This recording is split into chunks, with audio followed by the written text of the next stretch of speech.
Greetings from my 2023 Hyundai Elantra N manual. So I wanted to give my final thoughts on this car. I am on my way to go trade it in. Currently, I'm using the auto steer function. It is missing the part where it does the radar distance in front of the car in front of you, but it does actually do a halfway decent job of steering, and it remarkably lets you keep your hands off the wheel for quite a while. But anyway, so as awesome as this car is, it just really ended up not being exactly the right car for me. I had zero issues with it whatsoever. It was completely flawless. I mean, of course, only 1,500 miles, but that was over 6 months. And mostly I took short drives in it. I think the longest drive I took was actually from the dealership home, which was about an hour away. All the other drives were pretty much just local country roads, just for having some fun.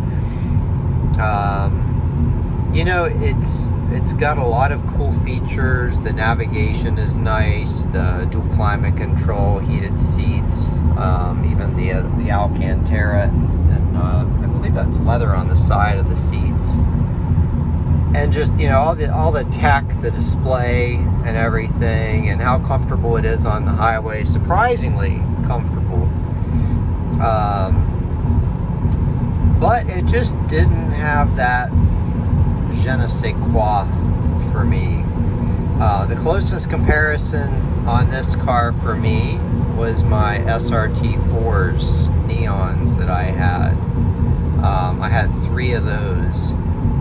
This, I would really say, is the spiritual successor to the SRT4 neon. If you've ever driven both, comment down below and let me know if you agree with that sentiment. The exhaust sound on the loud mode is very similar. Pops and crackles are similar, except there's some electronic intervention on the pops and crackles on this car. Like, for example, say you accelerate and you let off, it'll like pop and crackle for a little bit in this car, and then it'll kind of stop. And in the SRT4, since it was all mechanical, it would just keep going all the way down. I actually liked that better. Interestingly enough, I loved the SRT4s as well, but never kept any of them very long either. And I guess the best way to put it is, this is a car I wanted to experience. My test drive consisted of, it was actually a different one, and I test drove it literally just through the parking lot at the dealer because they weren't letting people test drive them, and that's all it took. I mean, it just felt great. Even like there's a lot of BMW DNA in this car, mainly because I can't remember his name, the guy from the BMW M division had a big hand in designing this car, and it shows. I mean, this is sort of like a BMW 3 Series, really, for a lot less money. The adaptive suspension really compares to the adaptive M suspension in the 3 Series. So, I mean, I'd have to say, just for the money, this car is just such an incredible deal. There's so much you get for the money. I knew he was in a hurry. He's gonna probably zigzag, try to get around people. Anyway, so yeah, it's funny how much I like this car, but I don't know. I can't really exactly put it into words. Part of it is that I already have a fast car in 540D. It actually has significantly more torque than this. I was originally planning on trading this in on a Dodge Hornet, but I just keep reading on the forums that, well, is he going or not? I guess he's going. I keep reading on the forums that they just are half-baked. I even saw a reviewer that reviewed a new one, and all kinds of error lights popped on. And people are getting anything from check engine lights to random alarm codes. I mean, just all sorts of random crazy codes. And they're saying on the forums that, you know, you just don't know what to expect. And I don't know if there's actually anybody that hasn't had any problems with the Hornet. So I'm thinking I'm going to put that on hold. The car I'm getting, I will definitely do some content on. I needed another SUV to haul some stuff. So this definitely fits in the SUV category. It's a bit bigger than the Dodge Hornet. So yeah, once I get the other car and I'm driving it home, I'll probably make a video about that. Post it probably pretty quickly. I may actually post that at the same time I'm posting this video. But yeah, what else is there to say about this car? So there's really nothing negative to say about this car. From what I've seen, all the people that have issues with these cars, meaning the one I'm in now, have modified their car in one way or another. So I've had people commenting on my videos telling me this will go wrong or that'll go wrong, and it turns out that the only times that anybody has any problems is if they've modified it. You know, my experience over 6 months is, yeah, again, flawless. You know, the only thing, and I call this user error, I let the car sit for a while. Obviously, with 1,500 miles in 6 months, you're not doing a whole lot of driving. And it was kind of cool the way it did it. I actually got an email notification, or maybe it was a text, I'm not sure. It said that the battery voltage was low. And, you know, that may have been after a stint of it sitting for 3 weeks or a month or something like that, because there was actually quite a while there where I let it sit, and then all the other times, like when it was colder, because I got this car in January,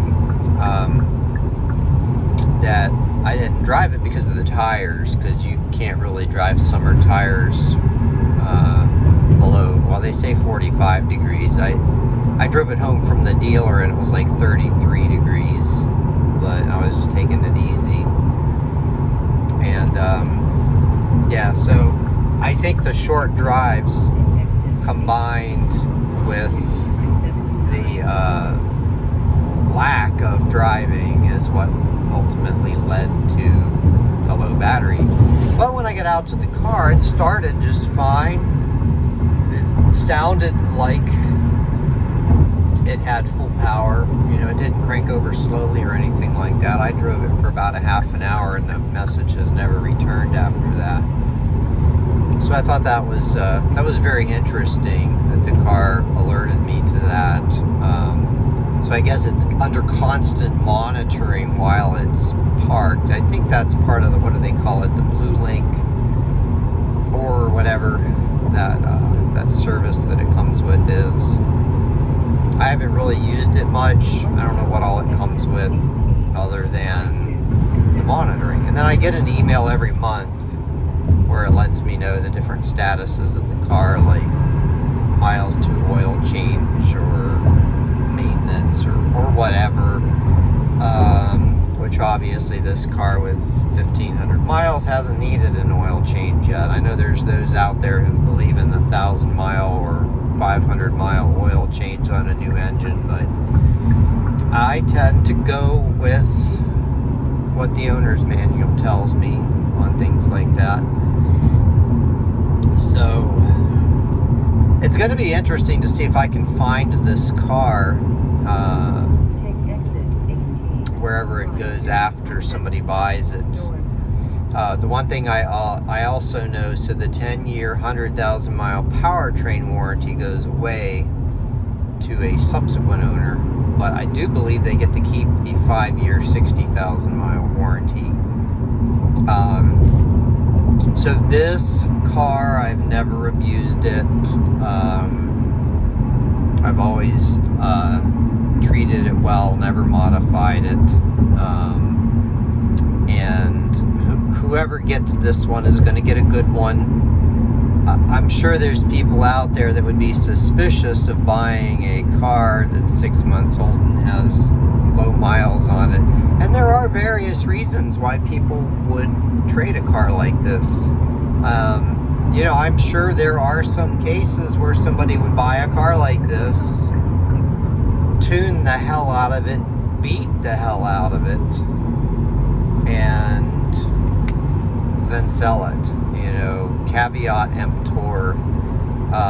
It'd be interesting to see how the warranty would work with something like that. If somebody bought something like this second hand and it had an issue that was related to the prior owner.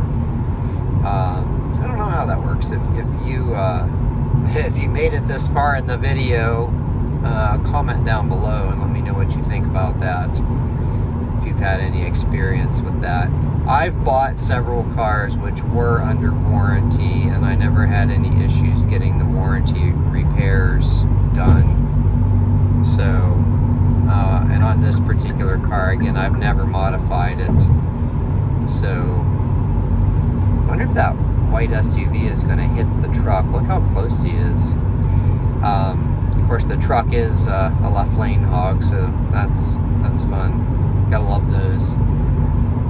Alright, well, it looks like I've got some navigating to do to get around this truck. So I'm going to sign off here. Have a great day, everyone.